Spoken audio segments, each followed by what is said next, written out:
সকালে রেগুলার একঘেয়ে ব্রেকফাস্ট খেয়ে খেয়ে বোর হয়ে গেছেন? তো চলুন আজকে কিছু লিকুইড এবং অনেকক্ষণ যাতে পেট ভরা থাকে সেরকমই কিছু বানিয়ে শেয়ার করব। এই প্রোটিন শেক কিন্তু আপনারা আপনাদের ওয়েট গেইনের জন্য খেতে পারেন প্রত্যেক দিন সকালে। নমস্কার বন্ধুরা, কল্যাণী হাউস কিচেনে আপনাদের সকলকে স্বাগত। তো চলুন সবার প্রথমে একটি মিক্সিং জারে 4 চামচ প্রোটিন পাউডার নিয়ে নিচ্ছি।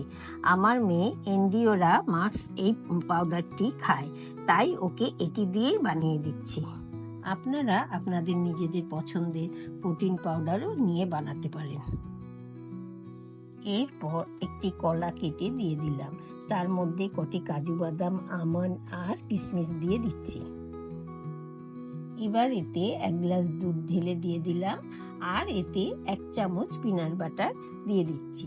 আমি এখানে পিন্টোলার পিনাট বাটার ইউজ করছি। সব একসাথে নিয়ে ভালো করে মিক্সিতে গ্রাইন্ড করে নিচ্ছি।